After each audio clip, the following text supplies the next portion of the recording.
Audi Actu sur Radio Victoire. Actualité, débat, intervention par téléphone. C'est tous les jours sur la fréquence magique, la 96.3 FM. La 96.3 FM. Audi Actu. Audi Actu, dernier numéro de cette semaine. Nous sommes vendredi 12 janvier de l'an 2024. Comme annoncé au sommaire, notre invité nous vient du parti Alliance nationale pour le changement. Il est le conseiller spécial du président national de cette formation politique et porte-parole du parti, M. Éric Dupuis, avec nous ce matin. On va revenir sur le processus électoral. Il y a de cela 48 heures, le parti était face à la presse nationale et internationale pour relever quelques dysfonctionnements dans ce processus-là. On a évoqué des sujets, la fin du mandat actuel de l'Assemblée nationale depuis le 31 décembre 2023, le découpage, les fichiers électoraux, pourquoi pas la libération des détenus politiques et autres sujets pour l'ANC, pour organiser consensuellement ces élections régionales, législatives prochaines. Il faut des assises nationales. Il est déjà avec nous, vous l'avez écouté, M. Éric Dupuis, bonjour. Bonjour M. Aliakoto. Comme c'est la première fois que je passe sur votre antenne, je souhaiterais présenter mes vœux à vos auditrices et à vos auditeurs, un vœu de santé, de bonne santé, de joie et de beaucoup d'amour, de ma part, de la part du président national Jean-Pierre Fabre et de la part de l'Alliance nationale pour le changement ANC. Je souhaite que chaque Togolaise et chaque Togolais puisse, tout au long de cette année, manger à sa faim. C'est la base d'une bonne santé. Ce n'est pas le cas malheureusement aujourd'hui. Ok. On va commencer avec l'actualité sportive. Vous savez que tous les regards se tournent actuellement vers la Côte d'Ivoire qui va accueillir la 34e édition de la CAN. Ça démarre 2 mai, 13 janvier pour finir le 11 février. 24 nations vont aller à l'assaut du Graal. Quelle compétition sur le continent, M. Éric Dupuis, c'est encore une effervescence. Même si le Togo n'y participe pas, de loin, comment vous voyez cette compétition, l'engouement qui entoure, les préparatifs, l'investissement de l'État ivoirien pour que la fête soit belle? C'est dommage que le Togo ne soit pas présent à cette grande fête internationale et africaine. Mais on doit se féliciter quand même que le Togo ait été choisi comme base d'entraînement de certaines équipes. Comme l'Algérie. Comme l'Algérie. Donc ça veut dire que nous sommes reconnus comme acteurs importants dans ce domaine et que nous avons les équipements requis pour... Même grâce à la chaîne Niwande TV, plusieurs pays africains auront quand même les images depuis Lomé aussi. Il faut s'en féliciter. Et je ne peux pas parler de ça sans faire un clin d'œil au chef de mon parti, le président national Jean-Pierre Fabre, qui est un sportif et un féru du ballon. Voilà. Est-ce que vous avez un favori déjà? Vous avez déjà... Est-ce que le Sénégal va repartir avec le trophée? Vous savez, je suis quelqu'un qui n'aime pas trop les paris. Ah bon? Voilà. Que le meilleur gagne. Oui, ainsi, nous verrons bien comment les choses vont se passer sur le terrain. Et on souhaite bonne chance à tous les participants à cette grande rencontre internationale, interafricaine. Et justement, vous venez de le dire que votre leader Jean-Pierre Fabre est un féru du sport, mais on sait qu'au Togo aujourd'hui, le football togolais est dans l'agonie totale. Est-ce que déjà au niveau de l'ANC, vous envisagez des solutions pour redonner quand même ce souffle-là au football togolais, au sport en général? Est-ce que vous avez un projet? Si vous vous référez au projet de société de Jean-Pierre Fabre pour la présidentielle de 2020, il y a une partie qui traite de la jeunesse et du sport de notre pays. Je ne l'ai pas en tête pour pouvoir vous le livrer, mais je sais que ça existe bel et bien. Vous savez, un homme comme Jean-Pierre Fabre qui a pratiqué du sport à haut niveau, notamment en handball, il a représenté le Togo même à l'international, ne peut pas concevoir un projet de société, sans parler de la jeunesse et du sport. Ok. Et on vous rappelle que demain, c'est le coup d'envoi de cette 34e édition. C'est quand 2 matchs, le 6 stades sont retenus pour le match. Les villes d'Abidjan, Korogo, Bouaké, San Pedro vont vibrer à ce rythme de la CAN jusqu'au 11 février prochain. Revenons-en maintenant à l'ANC. Monsieur Dupuis, comment se porte le parti orange? Bon, le parti se porte très bien, vous l'avez vu quand vous étiez à notre conférence de presse il y a 2 jours. C'est un parti qui est en ordre de bataille.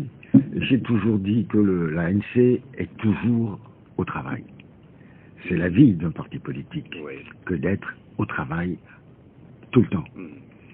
Les réunions se succèdent, nos représentants sont dans les fédérations sur toute l'étendue du territoire. Nous avons plus de 130 fédérations. Nous avons des sections, des sous-sections sur toute l'étendue du territoire national. Et nous veillons, par l'intermédiaire du secrétaire général, à ce que tout ce monde se mette au travail et suive les directives du parti. Ça, nous l'avons toujours fait et nous le faisons. Pas plus tard qu'hier, pendant toute une demi-journée, nous avons travaillé à la commission des affaires électorales pour voir comment les préparatifs se font au niveau national. Et je peux vous dire avec satisfaction que tout se passe bien. Ça veut dire que tout est fait prêt pour les élections. Comme là, on a écouté une formation politique la semaine dernière qui dit que même si c'est demain, ils sont prêts. Est-ce que c'est le même avis au niveau de l'ANC? Si c'est demain, les législatives, les régionales, est-ce que l'ANC est prêt? C'est normal qu'un parti politique soit prêt à tout moment pour toute échéance électorale. C'est la vie normale d'un parti politique. Et nous sommes toujours prêts. Si demain, il y a la présidentielle, si les conditions sont réunies, nous irons aux élections. Et justement, par rapport à ces conditions, vous les avez évoquées il y a de cela 48 heures, au cours d'une conférence de presse. Plusieurs sujets ont été abordés. Globalement, M. Riquet Dupuis, qu'est-ce qu'on peut retenir de cette sortie, la première de cette année 2024 de votre formation politique? Non, nous avons soulevé plusieurs points. Le premier point, c'est la fin du mandat de l'Assemblée nationale. Nous y reviendrons tout à l'heure. Le deuxième point, c'est la conformité de la Constitution, le découpage électoral, le recensement électoral. Puis le troisième point, les achats de conscience qui sont en cours aujourd'hui, la modification des lois, et nous avons fait le point là-dessus pour vous situer, vous, journalistes, et à travers vous, les populations togolaises. Il ne faut pas faire n'importe quoi. Nous sommes à 2 mois, en gros, des législatives et des régionales, mais les choses ne vont pas bien. Et nous avons l'obligation de tirer la sonnette d'alarme. C'est ce que nous avons fait lors de notre conférence de presse le 10 janvier. Du 10 janvier. Par rapport à la fin du mandat de l'Assemblée nationale, selon vous, pas question de parler du vide constitutionnel. Non, il n'y a pas. L'article 52, selon vous, est mal interprété, M. Dupuis. Quand vous parlez de vide constitutionnel, ça n'existe pas à notre entendement. Le président national l'a dit la dernière fois. Qu'est-ce que nous disons? Nous disons que la Constitution, dans son article 52, dit quoi exactement? Elle dit que les députés sont élus au suffrage universel direct et secret pour un mandat de 6 ans, renouvelable 2 fois. Chaque député est le représentant de la nation tout entière. Tout mandat impératif est nul. Et puis le deuxième alinéa dit « Les élections ont lieu dans les 30 jours précédant l'expiration du mandat des députés. L'Assemblée nationale se réunit de plein droit le 2e mardi qui suit la date de proclamation officielle des résultats. » Puis, plus loin, 6e alinéa, on nous met les membres de l'Assemblée nationale et du Sénat sortant par fin de mandat ou de dissolution restent en fonction jusqu'à la prise de fonction effective de leurs successeurs. On ne dit pas que on doit attendre pour renouveler l'Assemblée. On a dit que les députés restent en place jusqu'à la prise de fonction. On parle de prise de fonction. On ne parle pas de l'élection. Or, le deuxième alinéa dit que les élections ont lieu dans les 30 jours. Puis si on prend le code électoral, dans son article 203, que dit le code électoral? Le code électoral dit l'Assemblée nationale se renouvelle intégralement, sauf le cas de dissolution. Les législatives ont lieu dans les 30 jours précédant la date d'expiration de la législature en cours. Pourquoi diantre le gouvernement refuse de respecter et la Constitution et le code électoral? On nous dit qu'il n'y a pas de crise au Togo, que tout se passe bien. Le chef de l'État passe son temps à essayer de régler les problèmes de crise à l'extérieur de notre pays, mais les crises qui minent notre pays, on ne cherche pas à les comprendre et à y trouver des solutions. C'est ça le drame de notre pays. Qu'est-ce qui, aujourd'hui, empêche le gouvernement de respecter l'article 52 de la Constitution, dans son alinéa 2, et de respecter l'article 203 du Code électoral? Nous n'avons pas les raisons qui expliqueraient ce report ou cette violation de ces deux articles. C'est pour ça que vous dites que c'est pour ça que nous disons qu'aujourd'hui... actuel...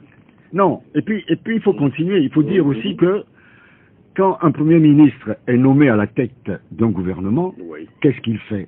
Il va à l'Assemblée nationale pour proposer, pour soumettre à l'Assemblée nationale sa politique générale. Et c'est la majorité parlementaire qui lui donne le feu vert pour exécuter son programme. Or, aujourd'hui, si on regarde la Constitution et si on regarde le Code électoral, l'Assemblée nationale n'existe plus. On nous parle de la fin, de la mission, mais ça n'existe plus. Ça n'existe plus, l'Assemblée n'existe plus. Donc la majorité parlementaire n'existant plus, est-ce que le gouvernement reste encore fondé sur quelle base? C'est pourquoi vous dites que le gouvernement aujourd'hui est en l'air? Non, on ne dit pas qu'il est en l'air, on dit que c'est un gouvernement de fait, puisqu'il n'est plus soutenu par une majorité parlementaire, puisque cette majorité parlementaire n'existe plus. C'est aussi simple que cela. N'importe qui, en réfléchissant calmement, comprendra ce que nous disons. Vous n'avez plus de support, Monsieur Adiakoto. Vous n'avez plus de soutien. Mais pour certains aussi, nous ne sommes pas la première expérience, Monsieur Dupuis, au Togo. Mais ce n'est pas parce que on a mal fait une fois, deux fois, trois fois, que cela doit devenir une habitude. Quand on fait quelque chose de mal et qu'on s'en rend compte, on fait l'effort de corriger. Or, nous avons l'impression, à travers votre question, que plus on fait mal, cela devient une habitude, il faut perpétuer cela. Nous disons non, nous devons évoluer, nous devons chercher la perfection, nous devons chercher toujours à mieux faire dans l'intérêt de nos populations. Et justement, nous sommes devant la situation, mais que proposez-vous réellement? Parce que c'est ce gouvernement de fait entre griffes qui est là, qui organise les élections qui sont annoncées plus tard le 31 mars prochain. Qu'est-ce que vous proposez dans cet esprit? Si aujourd'hui l'Assemblée nationale n'est plus opérationnelle, si aujourd'hui le gouvernement ne joue plus son rôle, il y a le consensus politique. Il faut maintenant que le gouvernement s'asseye avec tous les partis politiques pour essayer de trouver une solution. Ensemble, on peut décider de repousser de 15 jours, d'un mois, les échéances électorales. On peut régler le problème du découpage électoral ensemble, le problème du recensement électoral ensemble, et organiser. Donc un autre cadre à part le CPC actuel? Est-ce que le CPC actuel fonctionne correctement? Si le CPC actuel fonctionnait correctement, ces problèmes auraient été résolus. Parce que déjà à la CNAP, en janvier 2021, nous avons mis sur la table ces problèmes de découpage électoral. Nous l'avons dit, que nous souhaitons que le problème du découpage électoral soit réglé. Cela n'a pas été fait. Ça veut dire que le CPC, c'est déjà une faillite quelque part. Si le CPC avait fonctionné normalement depuis, vous savez que depuis juin dernier, le CPC a eu lieu, et il n'y a pas longtemps, 6 mois sans activité. Or, nous sommes en période préélectorale. Donc, reconnaissons que le CPC ne joue pas son rôle. Mais dans notre déclaration, nous avons invité le CPC à jouer pleinement son rôle et à trouver avec l'opposition, et l'ANC est disponible, des solutions pour que nous puissions... À proposer pour l'avancement. Ok. Par rapport au fichier électoral, au découpage électoral, pour le découpage électoral au niveau du CPC, une solution serait envisagée, c'est d'augmenter le nombre de députés de 91 à 117, de prendre les communes comme circonscription électorale aussi. Mais apparemment, c'est vrai que vous étiez à cette rencontre au niveau du CPC, mais ça ne sied pas au niveau du parti. Non, ça n'a pas de fondement. Ah bon? Pourquoi 117? D'abord, pourquoi 117? On n'en sait rien. Nous avons dit que nous, le nombre de députés nous importe peu. Même si on gardait le nombre de députés à 91, l'ANC applaudirait des 4 mains. Mais ce que nous demandons, ce n'est pas le nombre de députés. Nous demandons de l'équité dans la répartition des sièges, sur la base démographique. Et d'ailleurs, la CNDH à qui nous avions écrit, et qui a répondu que nous n'avions pas, qu'il ne soutenait pas notre cuisine, parce que le fond, ce n'est pas ça. C'est pas sur le fond, c'est sur la forme. Sur la forme. Non. Mais reconnaît quand même que nous avions raison, puisque elle a donné une réponse déjà à Togo Debout. En nous citant. Bon. Et dans ce document, attendez, selon ce qui a été dit... Je vais terminer là-dessus. Mais quand on regarde le découpage tel qu'il est fait, il y a un problème. Quand vous voyez par exemple que dans une région comme la région maritime, il faut 144 000 personnes derrière un député. Selon le document, dans la région maritime, un député, il faut 141 400 habitants pour élire un député. Non, c'est pas ça. C'est pas ça. C'est-à-dire que dans la région maritime, un député représente 144 000 personnes. Ce n'est pas pour voter. Représente 144 000 personnes. Alors que pour le plateau, 65 000 et quelques. Voilà, ainsi de suite. Donc nous disons que ce n'est pas normal. Vous voyez le plateau 65 400, la région centrale 66 000, Kara 57 000. Si vous faites un rapport... Savane 95 000. Si vous faites un rapport entre 57 000 et 141 000, c'est à peu près 3 fois. Ça veut dire quoi? Ça veut dire que un député de la région de la Kara vaut 3 fois plus qu'un député de la région maritime. En d'autres termes, si à population égale, si on prend les mêmes critères ici, à population égale entre la région maritime et la région de la Kara, ça voudrait dire que si les députés, s'il faut 25 députés pour la région maritime, il en faudrait 75 pour Kara, qui en réalité n'a que 980 ça n'a pas la même démographie habitants contre 3 500 000 habitants dans la région maritime. Nous disons que non. Cela viole la Constitution dans son article 2, dans son article 11, et nous disons que ce n'est pas normal. Ce n'est pas normal. Tous les citoyens togolais sont égaux. Quand on prend ce problème, l'article 2 est violé, l'article 5 est violé, l'article 11 est violé, l'article 14 est violé de la Constitution. Et en plus de ça, on viole les conventions internationales. Nous disons, ce n'est pas bon. Faisons en sorte que chaque député à l'Assemblée nationale représente réellement et de manière équitable les populations togolaises. Mais on a l'impression que c'est... Puisque un député est un député de la nation. Pour pouvoir voter à l'Assemblée nationale, il faudrait que chaque député ait le même poids. Pourquoi le même débat à chaque échéance électorale, M. Dupuis? Parce qu'on a l'impression que... Vous ne me suivez pas, M. Adiakoto. Oui, c'est vrai que vous l'annoncez, mais pourquoi vous mettez l'accent sur le sujet à chaque approche électorale? Pourquoi on n'arrive pas à régler ce problème pour une fois de bon? Non, M. Adiakoto. Ce n'est pas la première fois que nous posons ce problème, nous le posons depuis 13 ans. Depuis 13 ans. Et à chaque fois, nous reçoitons les dossiers. Nous avons fait des études que nous avons distribuées, ainsi de suite. Je vous disais tout à l'heure que en janvier 2021, ce n'était pas la veille des élections.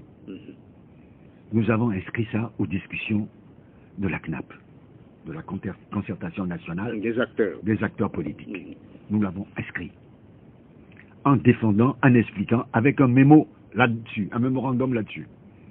Puis, lors des discussions en 2018, avec la CEDEAO, la proposition de la C14 est une proposition de l'ANC. Donc ce n'est pas seulement à la veille des élections que nous le faisons.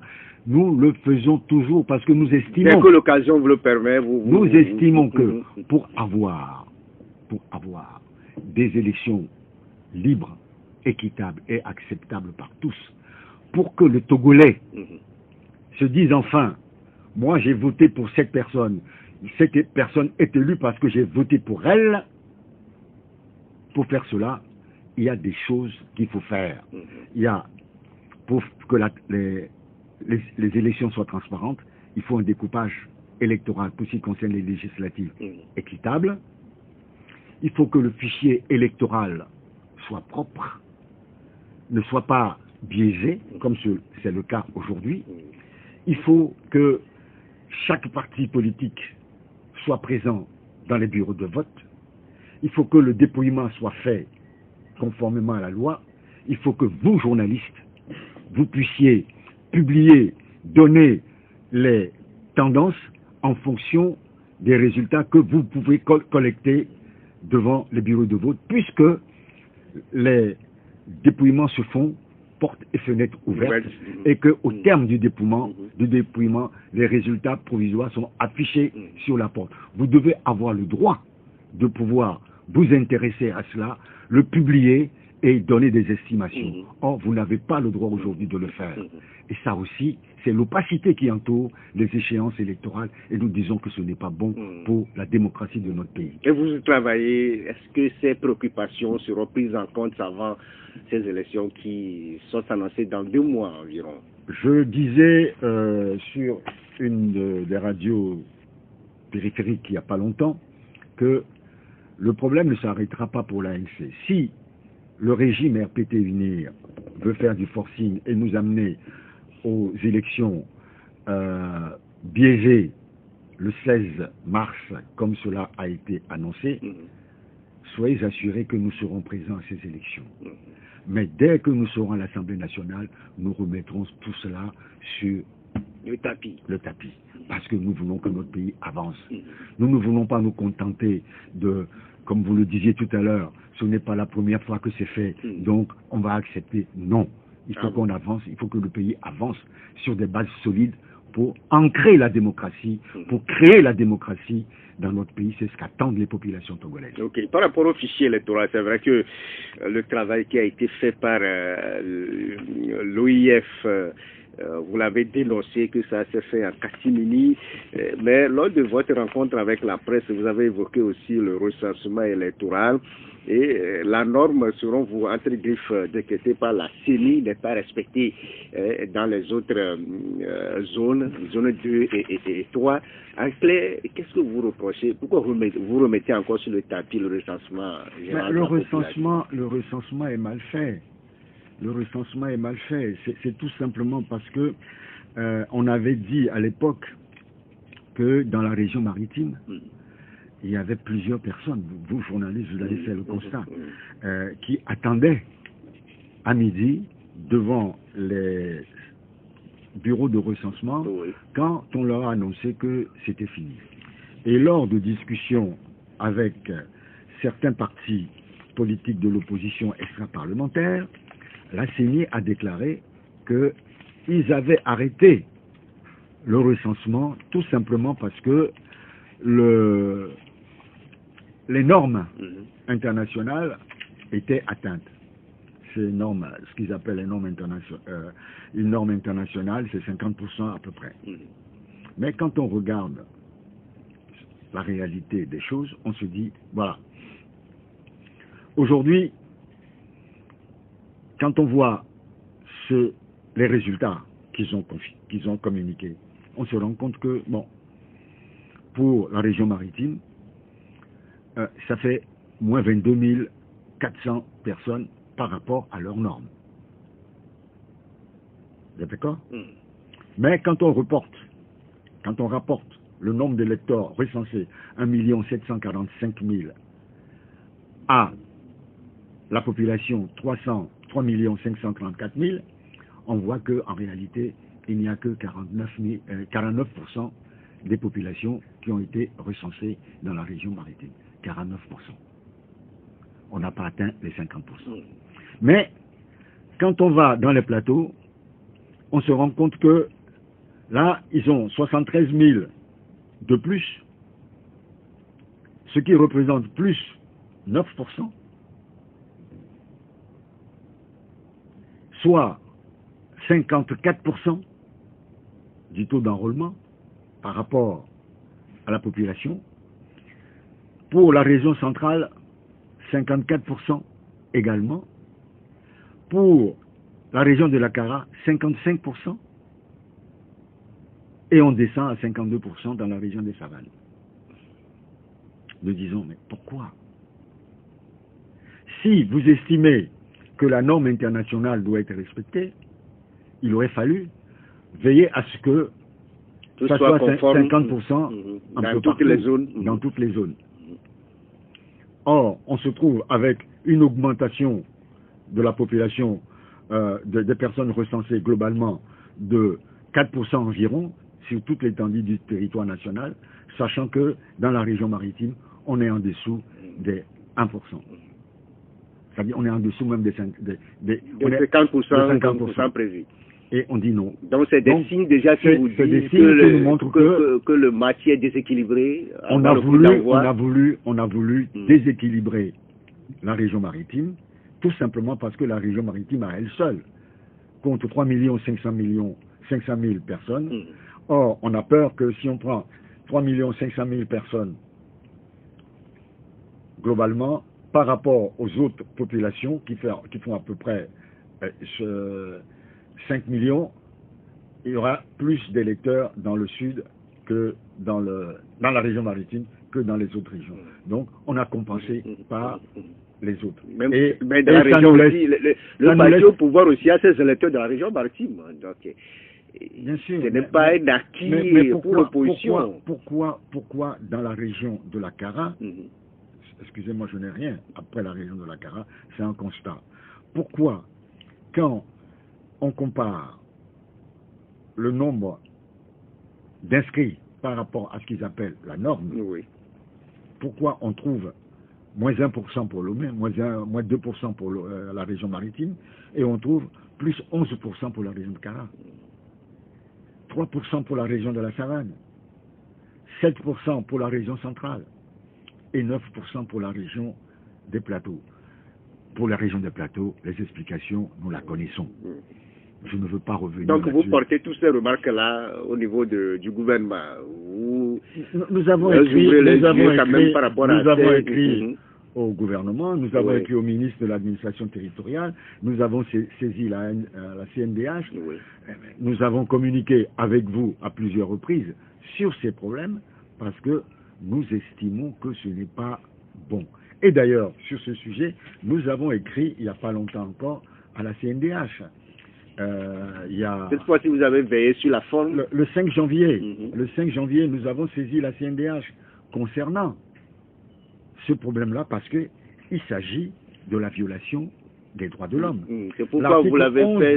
L'article 11 de la Constitution dispose que, je cite, « Nul ne peut être favorisé ou désavantagé en raison de son origine familiale, ethnique ou régionale, de sa situation économique ou sociale, de sa conviction politique, religieuse, philosophique ou autre.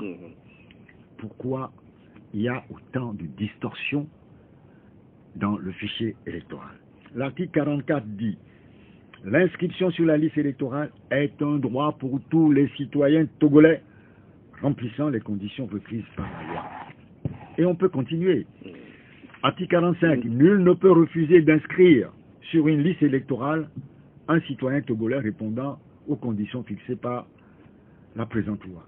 Donc c'est des remarques portées à l'encontre de la CNDH en tant nous que avons écrit le 5 janvier, donc il y a une dizaine de jours, il y a quelques jours, une dizaine de jours, à la CNDH. Nous attendons sa réponse. Cette fois-ci, la forme nous avons veillé la forme. Mais à ce propos d'ailleurs, à ce propos, je voudrais faire une remarque. Vous savez que la CNDH a la capacité de s'auto-saisir. Bon.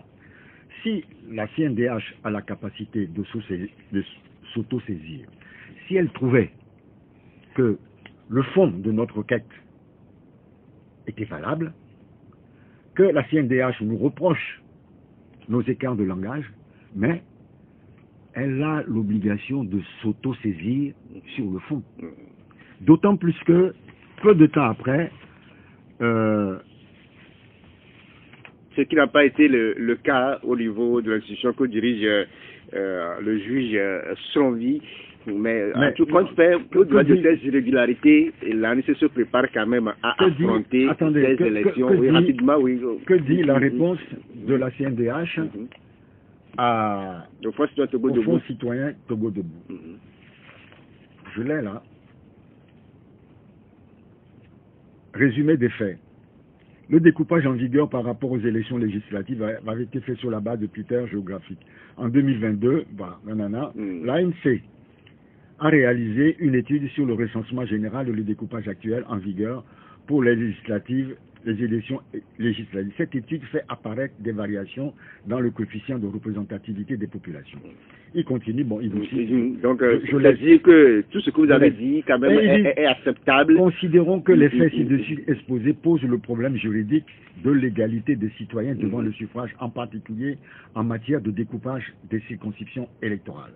Considérons que la règle de l'égalité de suffrage signifie que l'influence qu'un électeur exerce sur le résultat de l'élection doit être égale à celle qu'exerce chacun des autres électeurs, et chaque suffrage doit avoir un poids égal à celui de chacun des autres. Et je m'en vais rapidement vous livrer la conclusion. C'est dire que si on a compris, M. Dupuis, la conclusion ça est très veut dire importante. Que la CNDH a pris en compte vos remarques, même au-delà de la forme. La conclusion le contenu est acceptable. Non, c'est pas acceptable. Oui, parce que la commission conclut, je lis, que les préoccupations relatives au découpage électoral en vigueur sont réelles et récurrentes.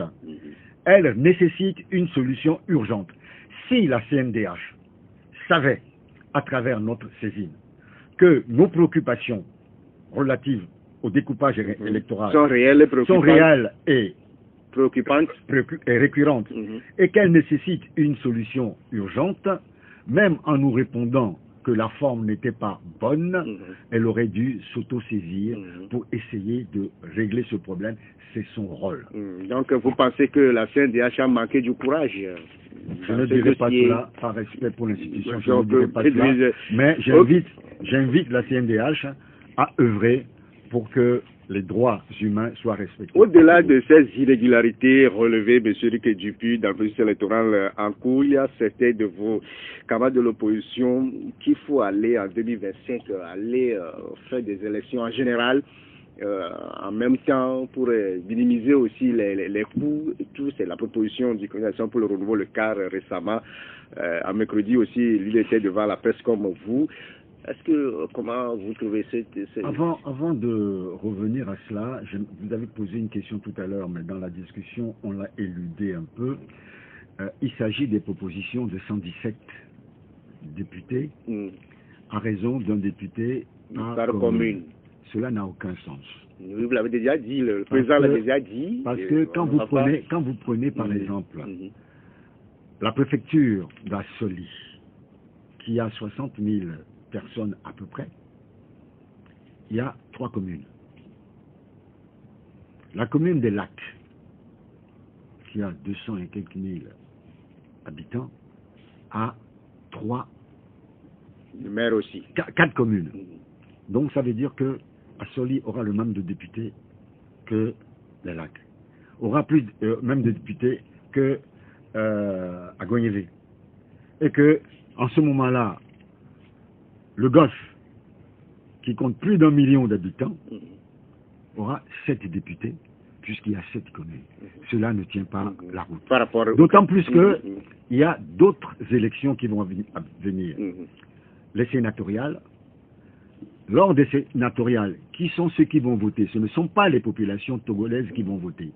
Ce sont les grands électeurs. Ces grands électeurs sont qui? Ce sont des élus municipaux et des élus régionaux. Donc ce problème-là est déjà pris en compte par le Sénat. Donc la territorialité est déjà prise en compte par le Sénat. Okay. Ça, c'est la première chose. La deuxième chose maintenant, en réponse à la question que vous posez. Il faut faire tout en 2025. Vous savez, en 2025, vous savez combien d'élections, dans ce cas-là, il y aurait en 2025? Il y en aurait 5.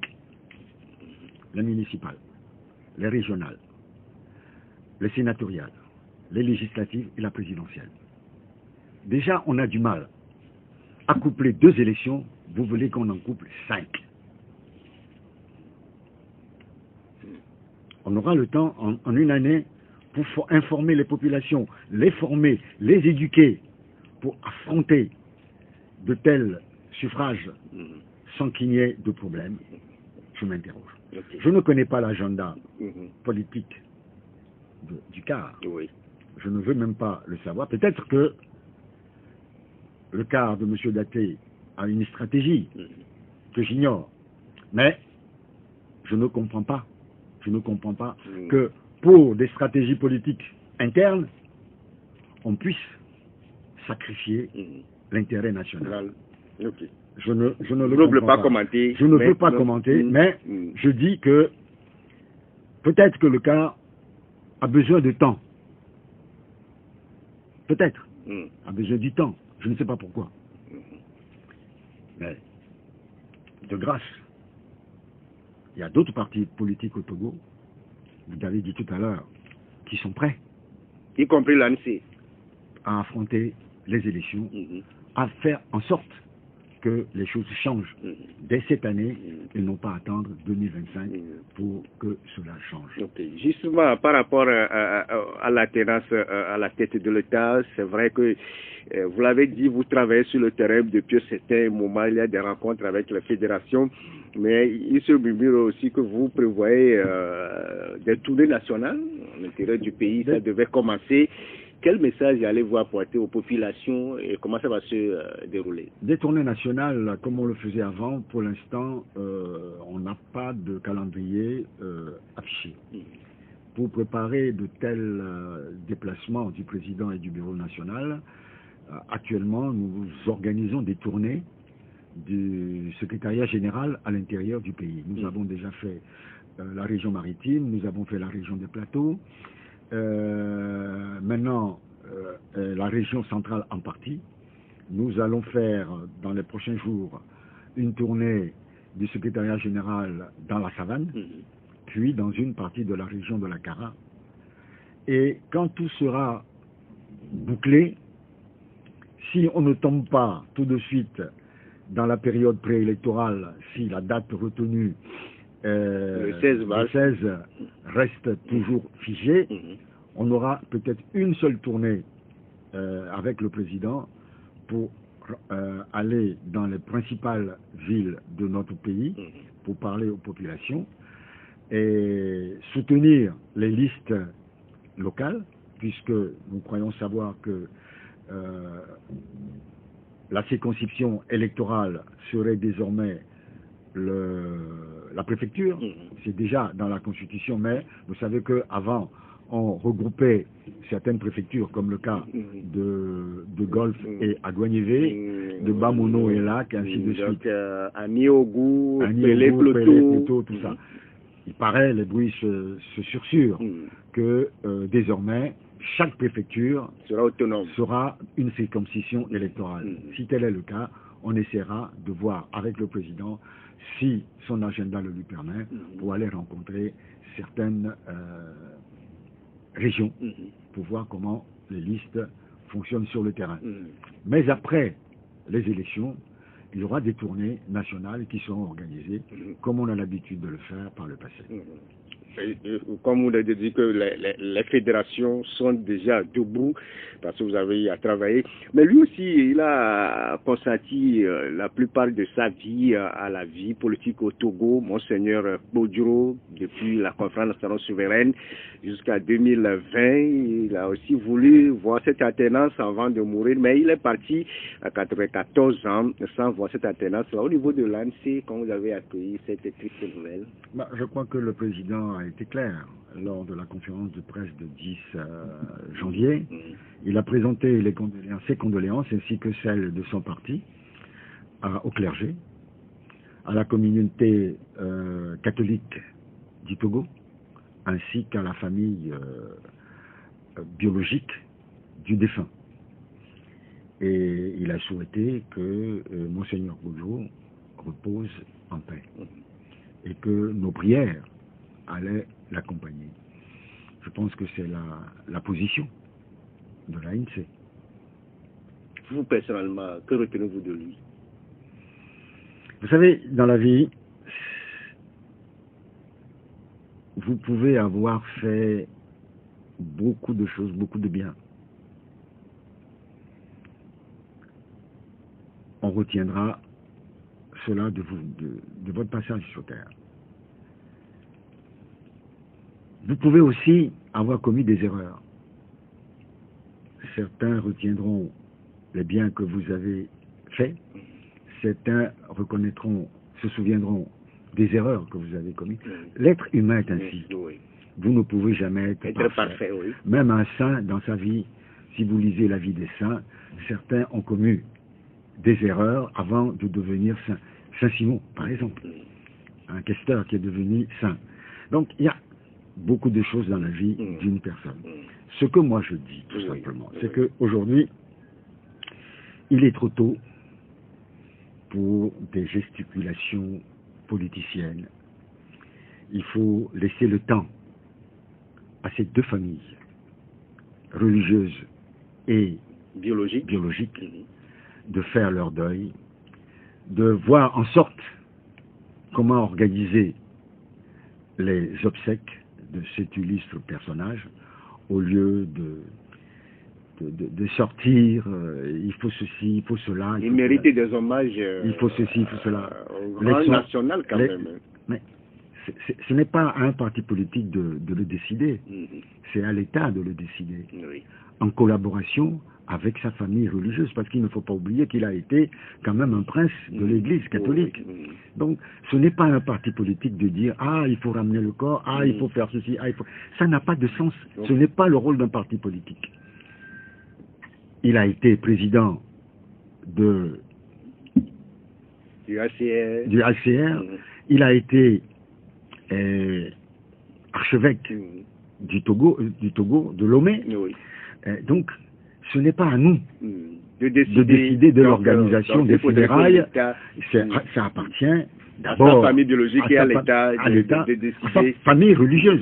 C'est un prince de l'Église. À sa famille religieuse, à sa famille biologique et à l'État de voir ce qu'il y a de faire. On va remettre l'antenne à IT Messan qui va nous permettre de marquer la pause pour servir les annonceurs. On revient avec l'autre sujet, le retour aux affaires du ministre Pascal Bodjoro après plus de 12 ans à la touche.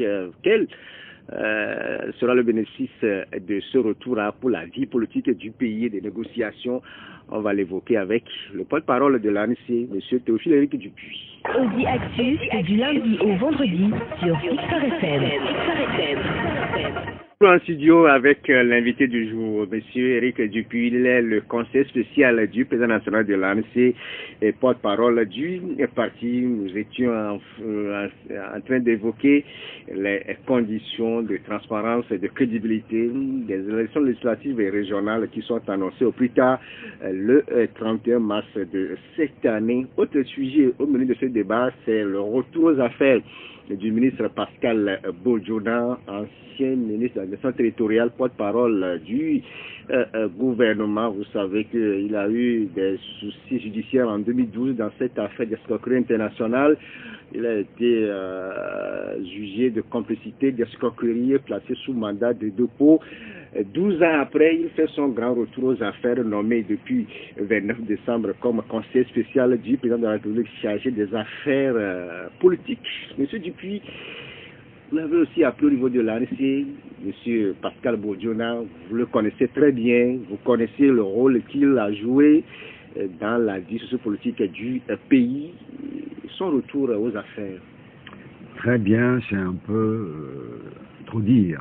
Je le connais, oui, je connais bien Pascal Bojona. Très bien, je ne pense pas.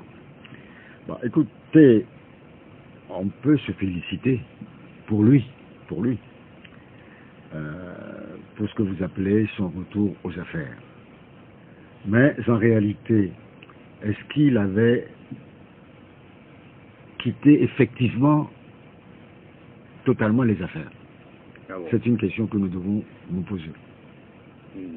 Parce que M. Pascal Bojona n'est pas de la dernière pluie. Il a servi le père, il a servi le fils, il est l'un des piliers du RPT UNIR. C'est vrai que pendant des années, il a eu quelques turbulences dans sa vie politique, mais ce sont des problèmes personnels à son parti. Peut-être des problèmes relationnels au sein de son parti, mais il n'a jamais quitté ce parti-là, à ma connaissance. Il n'a jamais quitté le parti, à ma connaissance. Donc, peut-être qu'il a continué à travailler avec le parti. Mais c'est aujourd'hui que nous apprenons qu'il est désormais conseiller spécial du chef de l'État depuis le 29 décembre. Mais nous savions déjà depuis quelque temps qu'il était l'une des oreilles les plus écoutées de M. Fogna Sibé. Nous le savions, ce n'est pas d'aujourd'hui.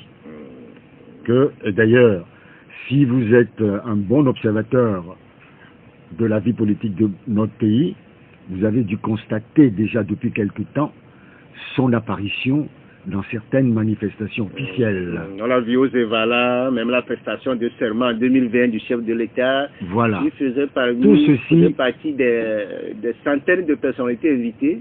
Tout ceci n'est pas anodin. Ah bon. Si vous êtes invité à ce niveau-là, c'est que vous êtes déjà dans le sérail. Ce n'est pas Éric Dupuis ou M. Adiakoto qu'on inviterait à ces manifestations et placé en vue. Nous sommes des analystes politiques, nous sommes des hommes politiques, et tous ces éléments ne nous échappent pas. Tout est sculpté à la loupe au niveau de la vie. Mais par rapport à la personnalité lui-même, par rapport à ces discussions avec l'opposition, pour certains, les 10 ans, plus de 10 ans passés, là, était quand même difficile, et pour le pouvoir, et pour l'opposition, de trouver un interlocuteur réel.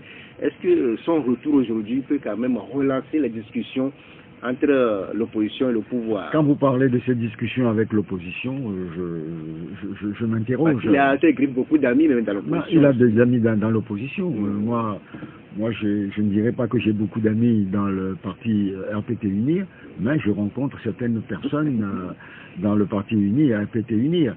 J'ai même fait des études supérieures avec certains, qui sont aujourd'hui à la tête de sociétés d'État. Donc, on a fait nos études de 3e cycle de finance à Paris. Donc, ça ne m'empêche pas de les voir. Mais chacun joue son rôle, n'est-ce pas? Chacun fait son choix politique.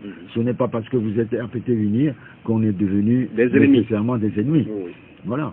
Donc, moi, je savais par certaines personnes que Monsieur Pascal Bodiona a repris du service, d'abord dans un premier temps discrètement, puis officialisé depuis le 29.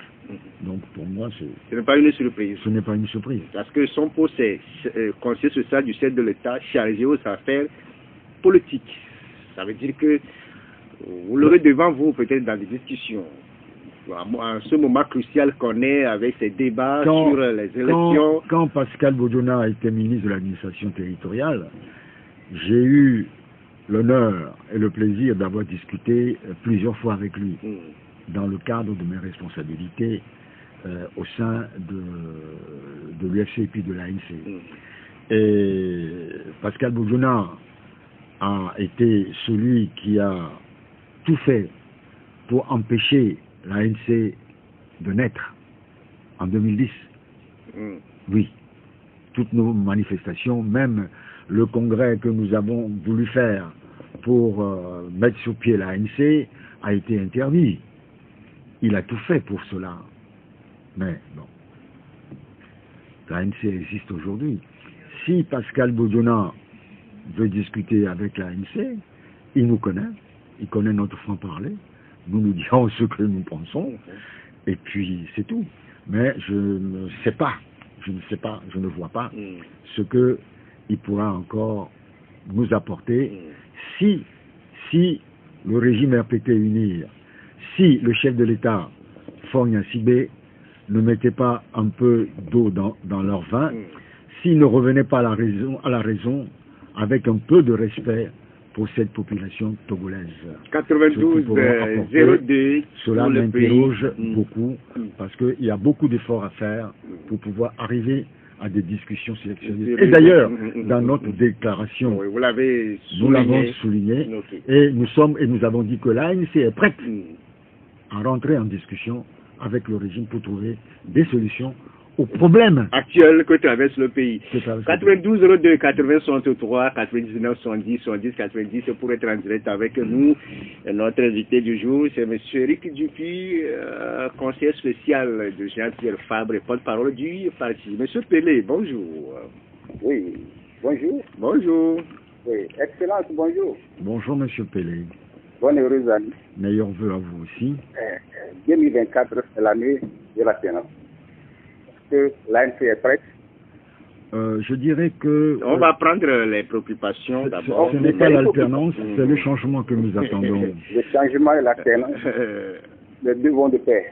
Pas nécessairement. Tout à l'heure, vous êtes en train de dire que Pascal Bodiona, M. Pascal Bodiona a bloqué l'ANC. Non, on ne va pas, M. Pelé, on ne va pas faire une fixation sur M. Pascal Bodiona. Monsieur Zidane, comme un débat, c'est-à-dire, votre émission de faites vite passer à d'autres qui attendent aussi sur la... Bon, je vais évoluer. Ça. Bon, à ce qui concerne ma préoccupation, même c'est le FINAP est né pour un dialogue. Le lendemain des élections du 22 février 2020, on sait que c'est une autre élection qui est une élection législative et qu'on a besoin de découpage. Vous avez dit tout à l'heure qu'en janvier 2021, déjà vous avez déposé ce dossier-là et que ce dossier-là n'est pas exécuté par le pouvoir. Il faut savoir automatiquement que le régime RPT ne veut pas du changement, il ne veut pas de l'état de droit. Maintenant, rapidement, M. Pelé. Comme le CPC, qui est un blocage pour le dialogue, donc vous savez déjà que ça ne peut rien faire. Est-ce que vous pouvez être dans le CPC et encore un cadre pour discuter lorsque vous savez que le CPC ne peut pas aller? Est-ce que vous ne pouvez pas donc le CPC là pour aller pour revendiquer une chose? Ok, merci beaucoup à vous, Pelé. Madame Philippine, bonjour. Oui, bonjour, Judas. Bonjour. Bonjour, notre invité. Bonjour, Madame Philippine. Monsieur Judas. Oui. Je vous ai demandé à savoir, notre frère, notre Espérance qui est là, le non-pardon c'est un nom togolais ou bien c'est un nom libanais. Parce que je voulais savoir si ce sont des Togolais qui gèrent le pays ou bien ce sont des étrangers. Merci beaucoup. Ok, c'est votre préoccupation. Merci beaucoup à Madame Philippine. Derrière vous, c'est Madame Messi. Bonjour, Madame Messi. Bonjour. C'est parce que c'est l'ANC que j'ai pu faire le forfait de 250 francs. Bon, bref, je comprends pas les gens. Et Monsieur Dupuis, votre parti, c'est un parti nationaliste qui est contre le colon. Il lutte pour une indépendance économique, monétaire, et politique, tout ce qu'on veut, sociale, machin, éducative. Comment se fait-il que de combattre encore en 2020 là? Ce régime vous a toujours combattu. Est-ce que vous comprenez? Vous n'êtes pas contre eux, hein? Vous n'êtes pas contre eux, mais vous êtes contre le colon. Et maintenant, on vous combat pour conserver le pouvoir. Nous avons une constitution qui est à côté de ce qu'on vit au Togo depuis 63, 60, 2005, tout ça là. Mais pourquoi vous ne portez pas plainte? Prenez les articles de la Constitution de la C92 et puis appliquez-les. Portez plainte. Ok. Pour qu'on ait la paix. Ok. Merci. Merci à vous, Madame Messi, 92 02 80 63 99 110 110 90 pour être en direct avec nous. On dit à tu qui reçoit pour vous Monsieur Théophile depuis le porte-parole de l'ANC. Monsieur Gado, bonjour. Allô, Monsieur Gado? Est-ce que Monsieur Gado est avec nous? Bonjour, Monsieur Gado. Haïti, est-ce que Monsieur Gado est avec nous? Quelques soucis pour l'avoir et Claudia a dit non et Haïti Messan, ça fait pour nous mettre dans de bonnes conditions. Bonjour. Bonjour. Bonjour, monsieur Zad. Comment vous allez? Ça va bien. À qui est l'honneur? Ben de Tchédier. Monsieur Ben qui nous appelle depuis Tchédier. Allez-y, monsieur Ben. Bonjour, monsieur Ben. Oui. Bonjour, monsieur Eric. Comment vous allez? Bonne et heureuse année. Ça va très bien. Tous mes voeux de santé pour vous. Merci, merci. Que Dieu vous protège et que Dieu vous bénisse. Tous les efforts en politique que vous faites pour la libération de notre cher Togo, que Dieu vous bénisse. Oui, à travers, j'ai une préoccupation. Et je remercie d'avance monsieur le chef de l'État de ramener M. Pascal Bodjono aux affaires politiques. Pour que je demande au président de la République tous les conseils que le chef, M. Bodjono va lui donner pour recadrer les règles de jeu électorales dans ce pays en 2024. Je demande à l'ANC de reprendre encore la lettre que vous avez envoyée au chef de l'État, de vous rencontrer avant les élections. Bonne émission. Bonne journée. Bonne journée à merci vous aussi. Merci à vous aussi et bien des choses à tous nos amis qui nous suivent de Thierry. On va prendre le dernier, c'est Gilbert qui est là. Bonjour Gilbert. Oui, bonjour. Bonjour. Bonjour monsieur. Je vous appelle d'Aflaou. De Aflaou Gilbert qui nous appelle depuis Aflaou au Ghana. Okay. Oui. Rapidement. Monsieur Dupuis, permettez-moi de vous poser cette question.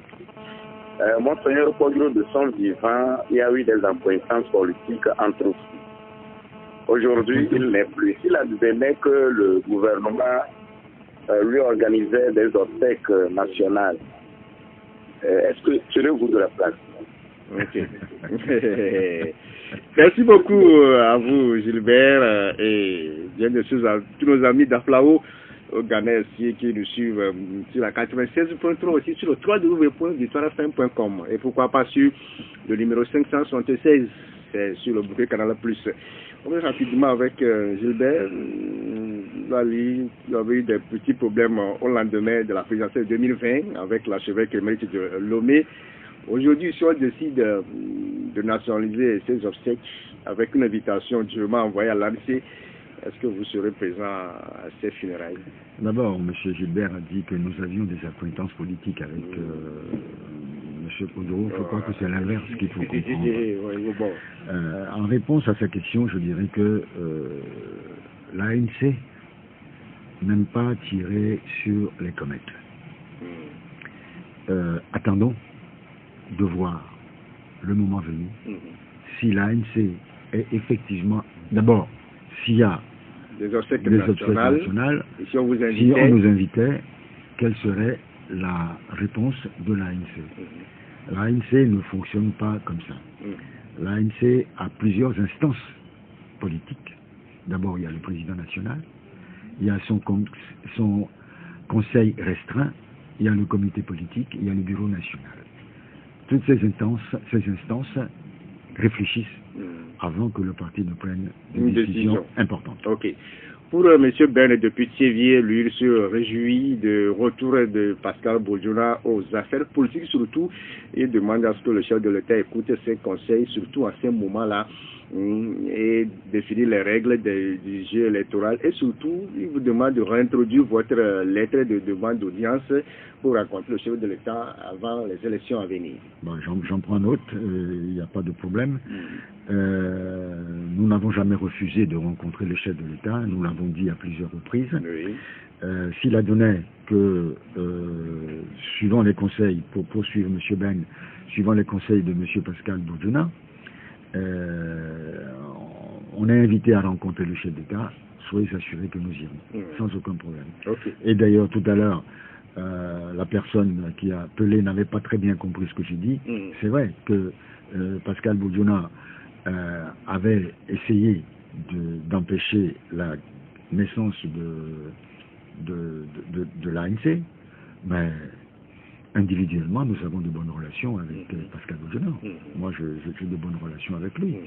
Bon, maintenant, dans ses nouvelles responsabilités, wait and see, on verra bien ce qu'il fera. Okay. Pour Madame Essi, vous êtes nationaliste au niveau de l'ANC, vous combattez contre le colon, mais elle revient toujours sur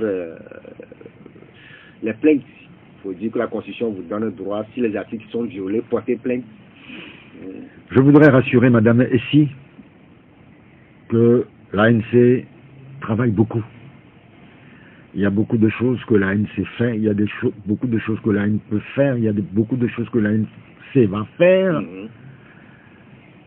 Donnons-nous le temps de réfléchir à l'opportunité de chaque acte que nous posons. Ok. Par rapport à Madame Philippine, il revient sur la nationalité du président national. Madame Philippine ne peut pas revenir sur la nationalité togolaise de M. Fabre. M. Fabre est togolais à part entière. Il est né togolais. Et il n'est pas libanais. Il est de nationalité togolaise et que ça. D'abord, elle a dit que ce sont des gens qui dirigent son pays. M. Fabre ne dirige pas le Togo aujourd'hui, à ce que je sache. Peut-être qu'elle le souhaite pour M. Fabre. Dans ce cas-là, je la remercierai. Je voudrais renvoyer Mme Philippine à l'article 11 de la Constitution, qui dit « Nul ne peut être favorisé ou désavantagé en raison de son origine familiale, ethnique ou régionale. » Madame Philippine, dans sa question, viole la Constitution et on peut l'attaquer en justice. C'est interdit par la loi. D'abord, Sylvanus Olympio, il n'a pas un nom de consonance togolaise, Olympio. Gruniski n'a pas un nom de consonance togolaise. Dupuis n'a pas un nom de consonance togolaise. Lawson n'a pas un nom de... On peut en citer plein. Qu'est-ce que Mme Philippine vient de nous dire? Par rapport à M. Pelé, aujourd'hui vous avez vu que le CPC est un véritable marché de dupes entre griffes. Qu'est-ce que vous allez chercher? Pourquoi un nouveau cadre? Vous profitez de ça pour conclure rapidement. Monsieur Pelé n'a pas changé en 2024, c'est toujours des amalgames. Il m'a déjà posé cette question au moins une dizaine de fois. Je ne vois pas la nécessité de répondre à là. Nous préférons être au CPC et veiller à corriger les choses et à porter nos idées. Nous disons tout à l'heure que nous sommes prêts à continuer à nous battre, même jusqu'à l'Assemblée nationale, sur nos idées, en espérant que tôt ou tard, nos idées seront prises en compte. Merci beaucoup à vous, M. Philéric Dupuis, le conseiller spécial du président national de l'ANC et porte-parole du parti, d'être passé dans cette émission. C'est tout, c'est fini. Merci à Ike Messan pour la réalisation technique. Le direct est sur la page Facebook, c'est avec Claudia Dillon. Portez-vous bien sur la chaîne de l'Excellence. Bon début de week-end à toutes et à tous.